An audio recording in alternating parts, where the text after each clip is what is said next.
Bon, là, dans la prochaine partie de la leçon, nous allons parler de la représentation de molécules organiques. Donc, essentiellement, comment tracer leur structure, à quoi est-ce qu'ils ont l'air un petit peu. Donc, en chimie organique, il y a plusieurs moyens de représenter les molécules.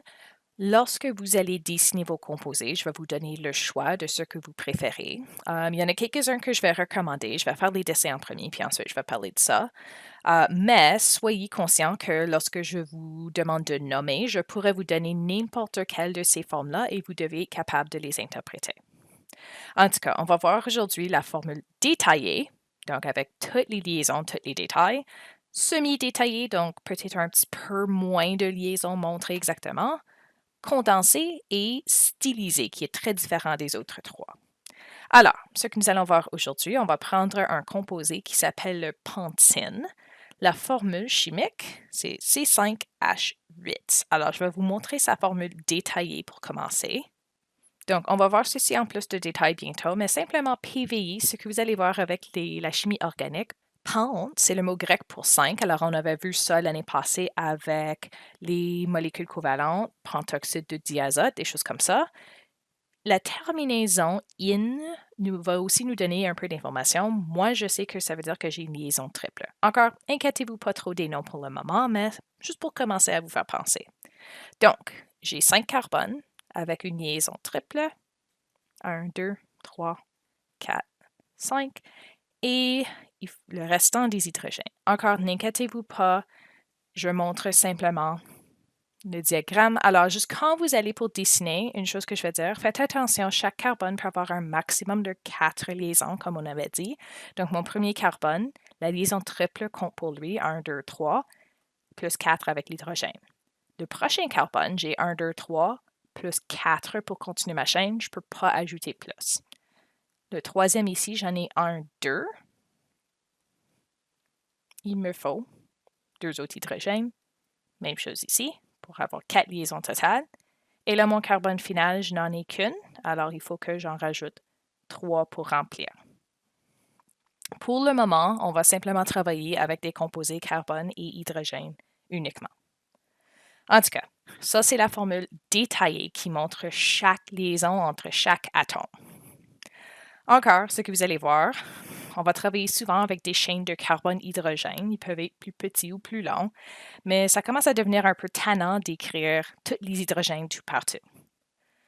Personnellement, je vous suggère de commencer avec ce genre de formule ici pour vous habituer un peu.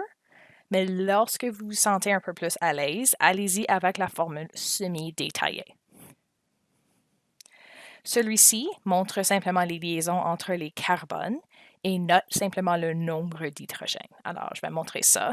Donc, celui-là, tiens, on va choisir une autre couleur. Donc, c'est très semblable au premier. Je ne vais juste pas montrer la liaison hydrogène ici. J'ai ma liaison triple, un carbone, pas d'hydrogène. Le prochain carbone, j'ai 2 hydrogènes, alors on va écrire CH2. Même chose, CH2.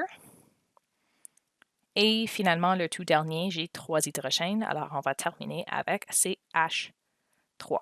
Donc, au lieu de montrer tous les bâtonnets, on montre le nombre et ça peut te sauver un petit peu de temps. Encore, commencez avec celui-ci pour vous habituer, mais lorsque vous êtes à l'aise, transitionnez à celui-là. La formule condensée, on va travailler un peu avec, mais celui-là n'est pas le plus utile lorsqu'on commence à avoir des chaînes qui ne sont pas simplement des lignes droites. Alors, je vais le montrer pour le moment.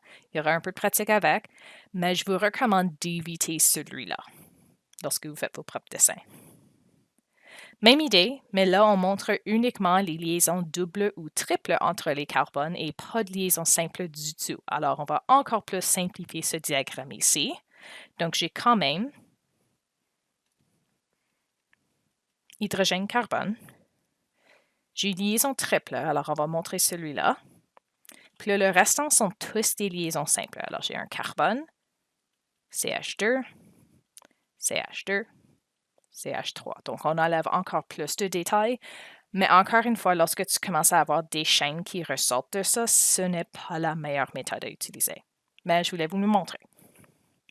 Bon, finalement, la formule stylisée est très différente, mais très utile parce qu'elle montre un peu plus la forme trois-dimensionnelle réelle, quand même en 2D. Alors, cette formule-là, encore une fois, je vous laisse le choix de ce que vous préférez, mais je vous dis maintenant que je vais vous montrer un peu, pas autant la formule condensée, mais un peu de ces trois ici, et vous allez devoir pouvoir les interpréter. Donc, d'habitude, on va commencer simplement avec un zigzag. Ceci n'est pas la bonne forme de notre composé, je vais juste montrer généralement. Puis, l'idée, chaque bout de ligne représente un carbone. Donc, j'ai tracé une ligne avec 4 carbones. Tous les hydrogènes nécessaires sont là, mais on ne les montre pas. Donc, tiens, je vais juste mettre un petit bâtonnet. Tiens, on va encadrer ça un petit peu pour dire que ça, c'est juste un exemple. Si je veux tracer la formule stylisée de celui-ci, j'ai 5 carbones. On ne s'inquiète pas des hydrogènes avec cette structure-là, donc ça, c'est l'avantage. Mais il faut savoir comment compter. On doit aussi, comme notre formule condensée, inclure des liaisons qui ne sont pas simples. Donc, je vais quand même commencer avec, on aura carbone 1, 2, 3, 4, 5. Alors, tiens, je vais numéroter ça pour que ça soit clair. Alors, j'ai le bon nombre de carbones. Puis, j'ai besoin de cette liaison triple. Pour montrer ça, on ajoute simplement d'autres bâtonnets. Si j'aurais ajouté un, ça serait une liaison double. Ça compte comme une liaison triple. Donc, j'ai ma liaison triple, c'est beau, c'est belle. Petit problème avec la formule stylisée. Faites très attention. On a parlé au début de la leçon du fait que la liaison triple a tendance à rendre un peu plus linéaire nos liaisons. Donc, si tu choisis cette forme ici, lorsque tu fais tes propres dessins et tu as des liaisons triples uniquement, pas les liaisons doubles, il faut qu'on change de diagramme. Donc, celui-ci est acceptable comme diagramme.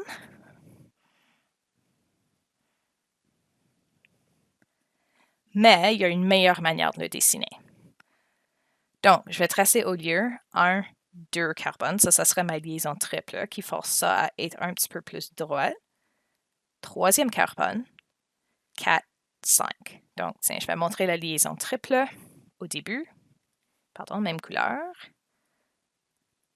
Et si tu vois un grand espace, là, ça devrait te dire qu'il y a un prochain carbone. Donc, 1, 2, chaque bord de la liaison. Ça, c'est mon troisième, quatrième. Voilà. Et le cinquième. Donc, cette version-là est acceptable. Cette version ici représente réellement la forme. Donc, ça, c'est la version un peu meilleure. Bon, alors ça, c'est les 4 représentations que nous allons voir à travers l'unité.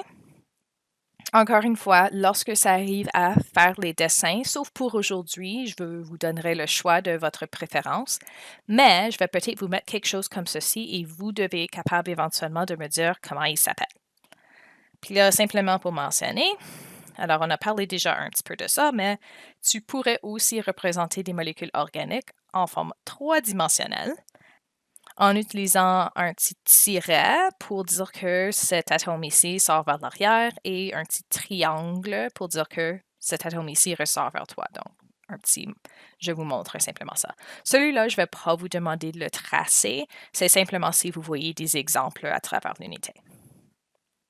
Bon, c'est tout pour la représentation. Vous avez un peu de pratique avec ça. Et là, la dernière partie de la leçon, c'est pour les isomères. On va parler de c'est quoi.